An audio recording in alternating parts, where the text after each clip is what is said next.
गुरुदेवो महेश्वरः गुरुः साक्षात् परं ब्रह्म तस्मै श्री गुरवे नमः. As some people wanted that I should give talks on Manusmriti.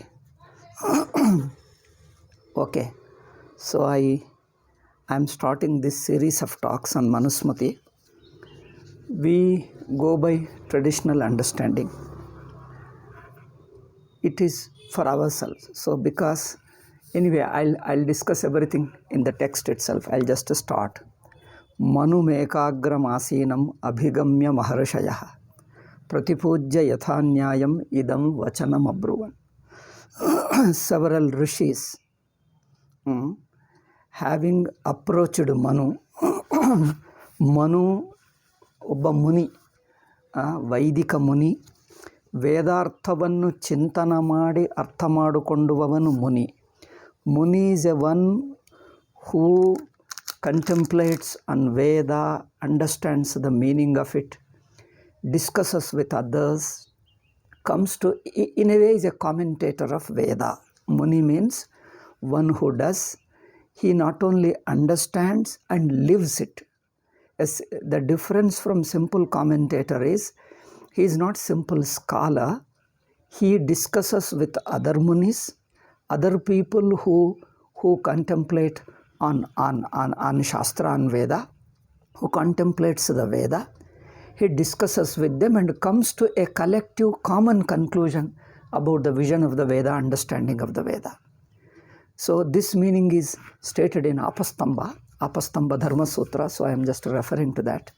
Who discusses with other munis, means other Vedika followers of Veda, comes to a very reasonable, healthy conclusion about the meaning of the Veda, and also lives.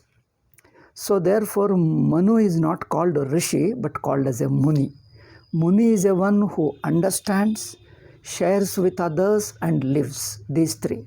Rishi is a one who sees, who discovers the Veda mantras for the first time, newly, freshly. So Rishi is different. Muni is a one who already existing Veda he takes, contemplates, shares with others, comes to a collective conclusion, a common conclusion with the help of the others, and tries to live them. So this is Muni.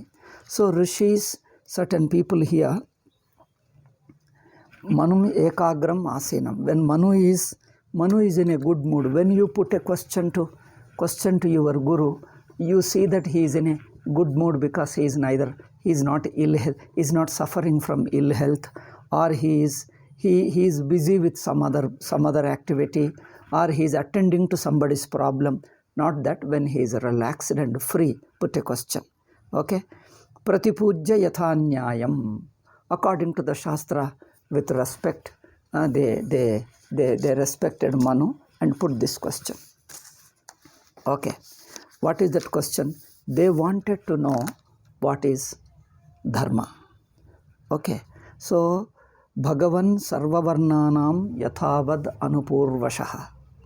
Oh, Bhagavan means, Bhagavan word doesn't mean really Bhagavan. Bhagavan is applies to Bhagavan, to real Bhagavan. But to the Rishis and Munis also, the word Bhagavan is used as a respectable term. Bhagavan means Pujya Pada. A puja, a venerable person, it means. So Bhagavan, they are addressing Manu.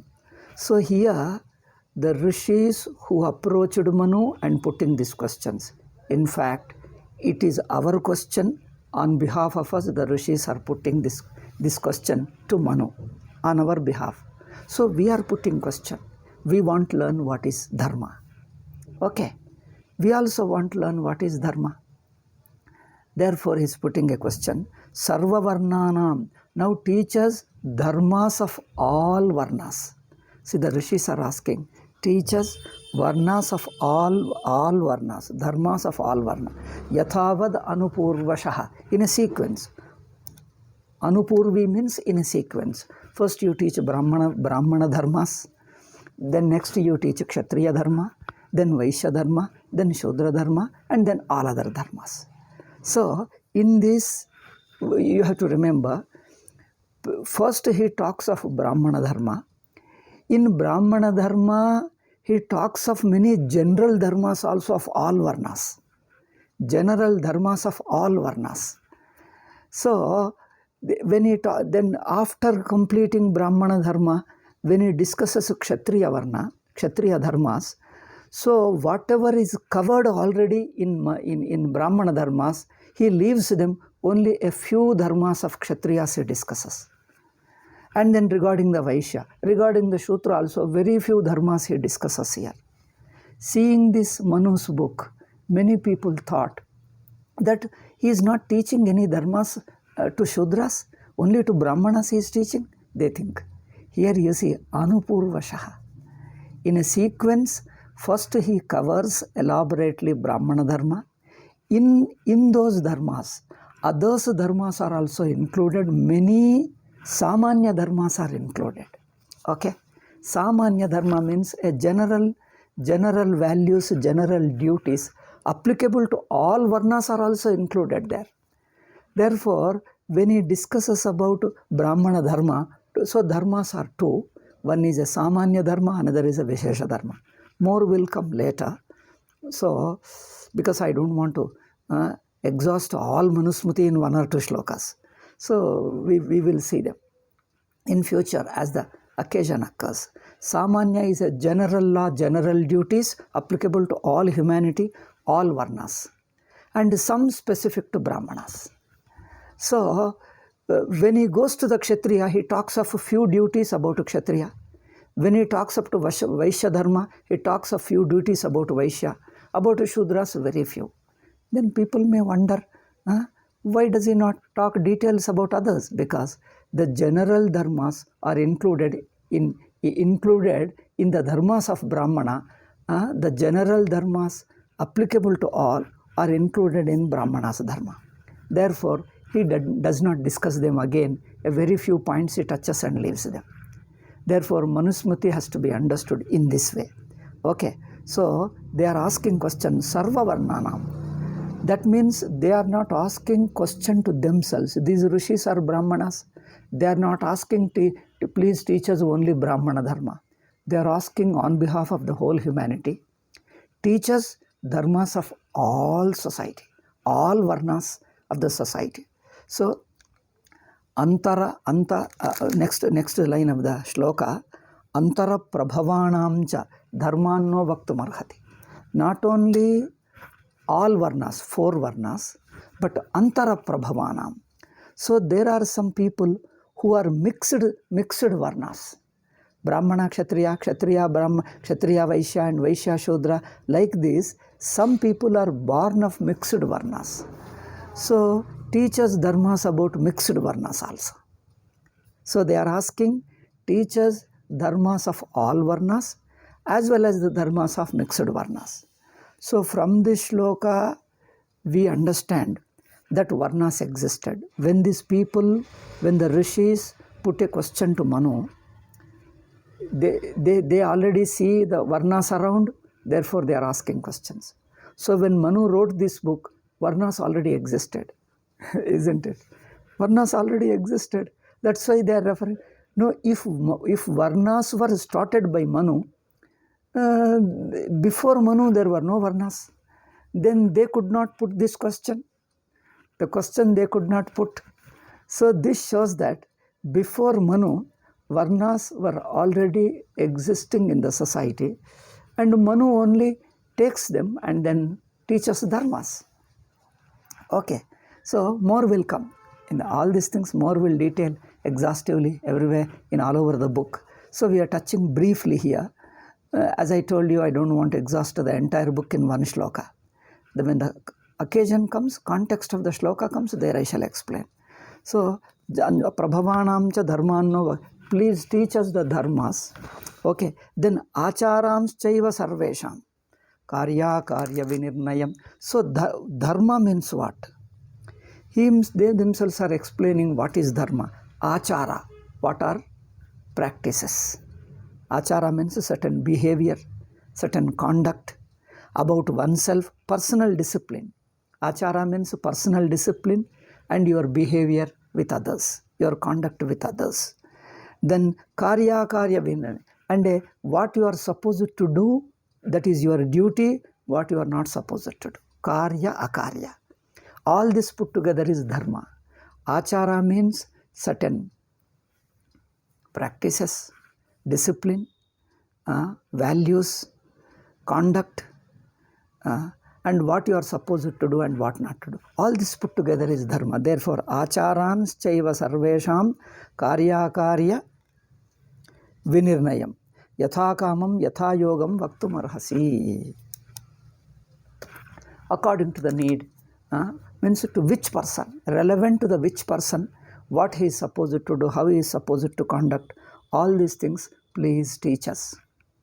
That means human being, we all need to know what is our discipline, what we are supposed to do. Human being, animal, you see, animal lives instinctively. Animal lives instinctively.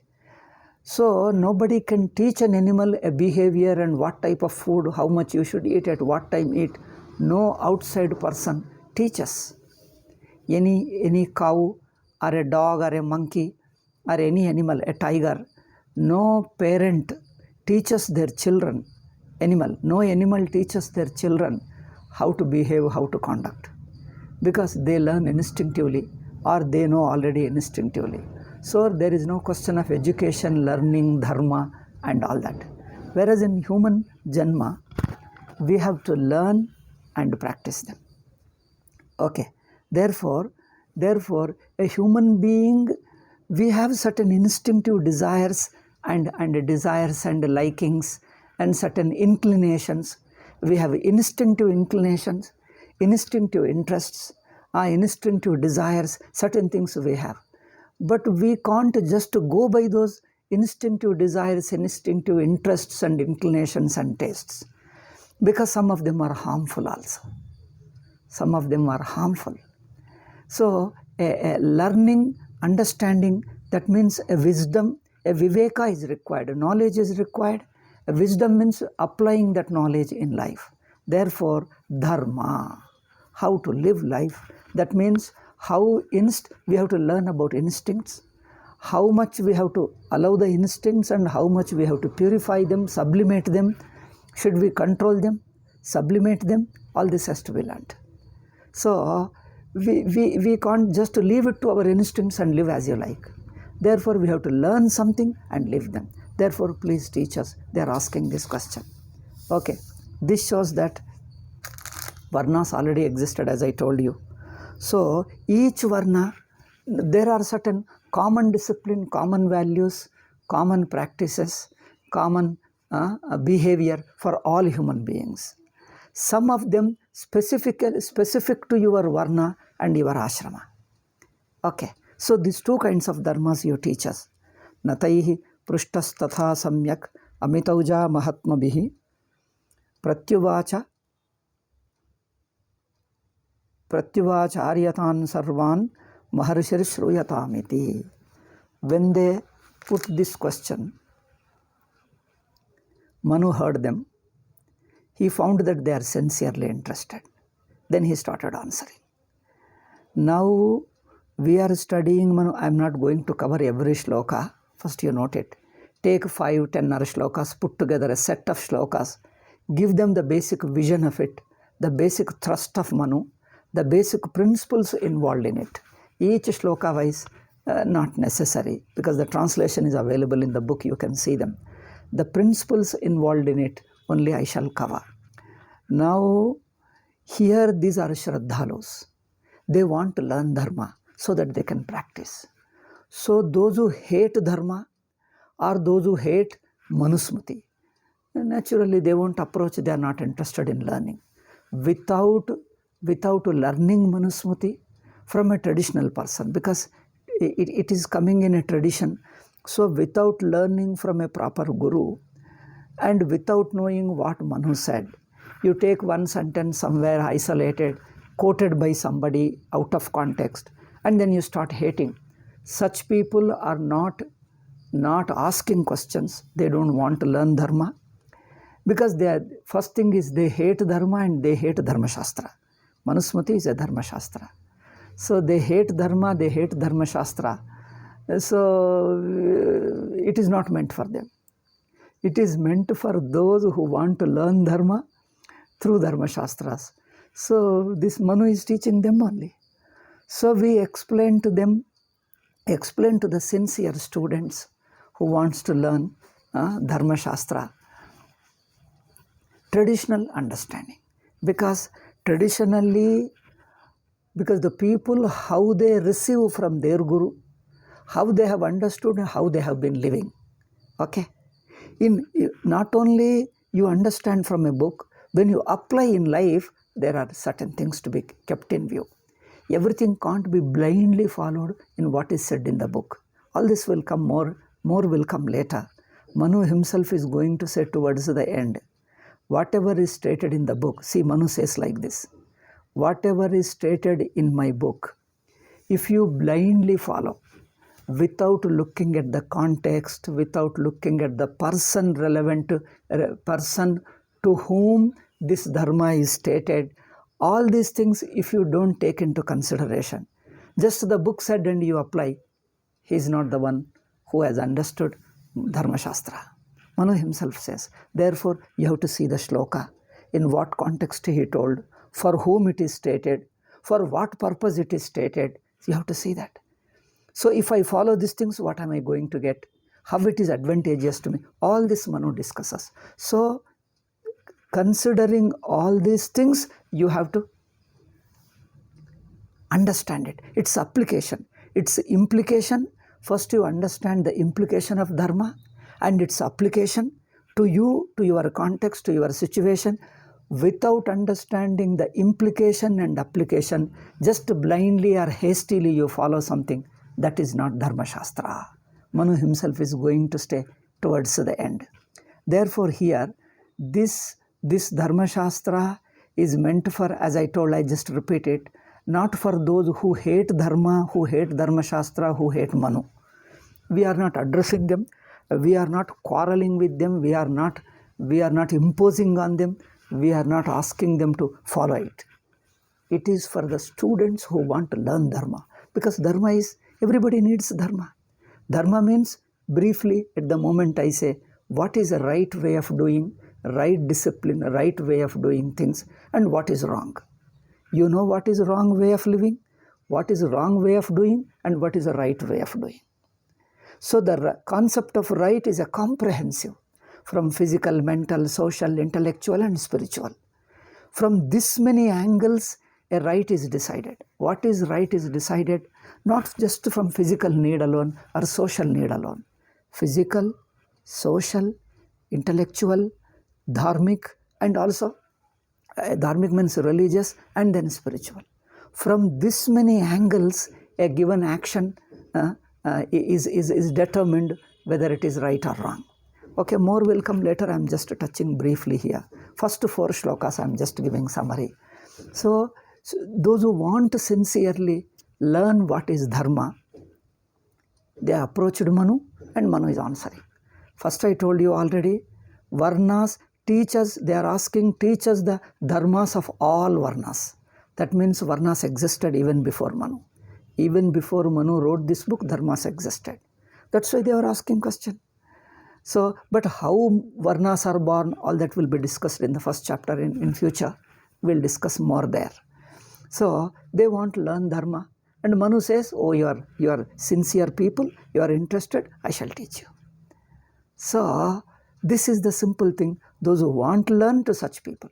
But to our sincere students of dharma, students means not only learning but want to live also, want to live life of dharma. For such people, this Smriti, this Dharma Shastra is meant. So, though if you have doubts of your own doubts created by others in the society, some anti-Manu, anti-Dharma Shastras, anti-Dharma, they have got their own some strange views, some what you call hostile views. So, we are not answering to them, directly, but those questions raise doubts in our own followers. Because by reading their books, by listening to their arguments, our people get disturbed, our people get doubts. So, to clarify to the students of Dharma Shastra, we shall answer them. We will explain to them. But we are not directly addressing them because they are haters of Dharma, haters of Dharma Shastra. So, without studying, they want to hate first. So, once you already hate and then everything looks bad for you, first thing is you don't study, you don't listen.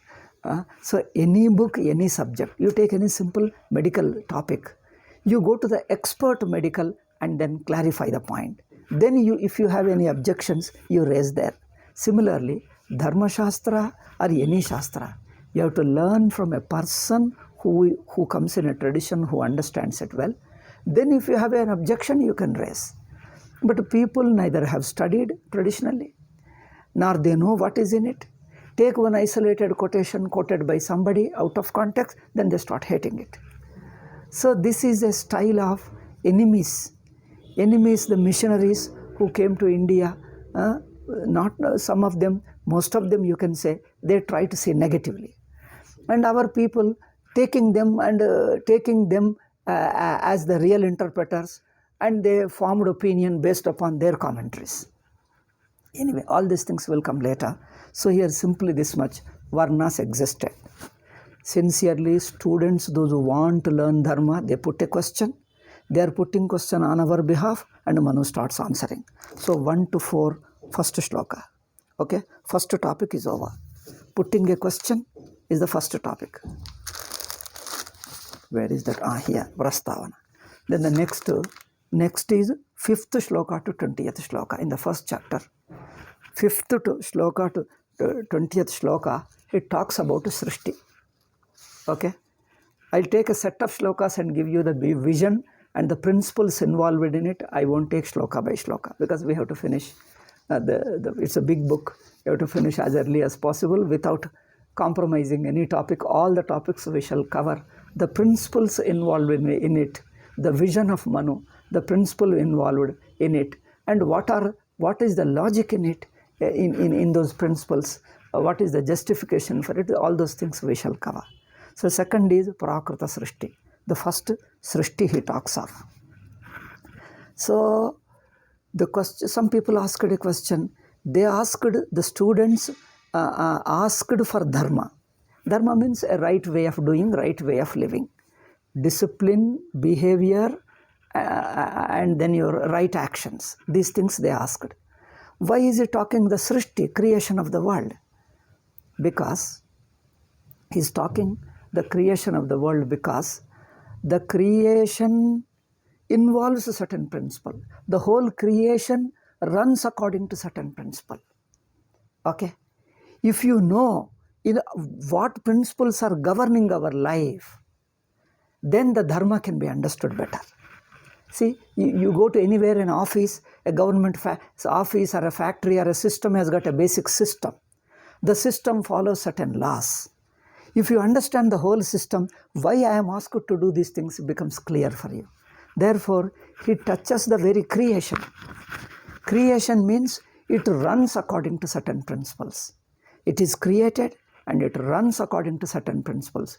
If you understand those principles, the basic creation, then Dharma, then understanding the detailed Dharma becomes clear. So here, Srishti, what is the nature of the world and how we happen to be in this situation now? What is the world around? Then why we happen to be in this context of the world, not context, social context, family context, individual, cosmic context. Each person is in a cosmic context. Why we are in this situation of the world? What were the factors behind, before us? What factors brought us? And when we are living, following these principles, by following, there is a right way of living and wrong way of living. If we live this right way, where will we reach in future? Isn't it? Like for example, you see there are so many roads. If you look at it, you take a picture from the helicopter, there are so many roads on the ground. So which road you take it, where are you standing? On which road you are standing? If you take left road or right road, where will you go? First thing is the system of roads, or the system of, if you say the train track, railway track, see, each track goes in a certain direction alone. So where will it take me? Generally this question comes similarly. So the world runs according to certain principles. Okay, so if we understand the whole cosmic principles, then our life, how to live our life according to these principles becomes clear. So our Hindu Shastras talk of a certain idea of creation, certain idea of world. I think time is up 12 o'clock. Today I have started half an hour late, as I told you. So next Sunday we will, or if in between also weekly, certain days we may try. But first I have got certain other talks, therefore Sundays alone we'll cover. So I think the Srishti, this is enough. We will talk more about it in the next class. There are different views about Srishti. Scientists have got a certain idea of the world. Then the Abraham religion have got certain idea of cosmos. Then Hindu Shastras have got certain idea of cosmos. Now at the moment we have got the three narratives or three visions of cosmos. Okay. So if the scientist is a too materialistic view, but Abrahamic religion is, there is one person, God is a person, he has got a personal whims and fancies, personal ideas. He says he creates the world, he has got his own whims. So to satisfy his whims and fancies, we have to live. So the world is created by a given person with certain whims and fancies, personal whims and fancies. Okay, so if your understanding of the world is that's why it looks that how they are so narrowly talking of a given person's view, and we all have to suppose it to adjust to him, his whims and fancies. Don't put question. He has got a whims and fancies. Abraham religion say God created it and he wanted you to do these things, do it. Otherwise he'll kill you, that's all. He likes it if you follow this, and he will give you heaven, otherwise he'll kill you. Why this thing? Don't question, because it is his world and he created it. It is his wish. You are nobody to question. So science says it is an inert world, insentient world, evolving from some principle, from sun. I think we all know these things. I won't go into details. From some Big Bang, some theory. They have got all theories, all hypotheses. None of them is confirmed and proven. They are all just theories. So, but this is Abraham religion says this one. But the Hindu, our Shastras talk of the cosmos is running according to certain principles. Okay. Cosmos is how it is created. And now I can't talk now. Time is up. I think we'll discuss in the next class. So so if you look at the cosmos, the understanding of the whole cosmos is close to the principles we see in the world. Our Indian means our Hindu Shastras, our Shastrakaras, Rishis and Munis, they have understood the cosmos. The principle of the cosmos, the principle which governs the entire cosmos, can be seen within the cosmos also. So you can see certain rhyming, certain similarities. The principles which are visible within the cosmos can be applied to the total cosmos also. But that you don't see in them. It's a very narrow-minded. Anyway, now I have just touched the cosmos, but how it is, we will discuss. That's why Manu discuss the cosmos. I don't go into the technical details of shloka by shloka, because the explanation is there already. Translations are found in the book. The vision and the basic principles alone I touch. That we'll see in the next class. Okay. Next Sunday, definitely we'll see. It's a highly technical topic. Many angles of looking are there. So I have to summarize. Otherwise, it will take for years together. We have to finish within few months and get a total vision of Manusmriti, or even Dharma Shastra in general, not only Manu, Yajnavalkya, Apastamba, all Hindu Dharma Shastras. Though I have taken Manu as a text, but I discuss all Dharma Shastras put together, the common vision of all Dharma Shastras. We get a common vision. That's why this is how the tradition looks at them. Traditional doesn't look at each Smriti as a separate book. Each Smriti is a part of all Dharma Shastras. All Dharma Shastras we call them. Dharma Shastra is a common term for all together. So That's how tradition looks at it, and we learned that way, we have been living that way, and we'll discuss the same way. So we discuss all those things, dharma, the basic principle and the srishti, we'll discuss in the next class. Okay. Om Shanti Shanti Shanti. Hari Om Shri Gurubhyo Namaha. Hari Om Tat Sat. So first day, to begin with is enough. We will discuss next.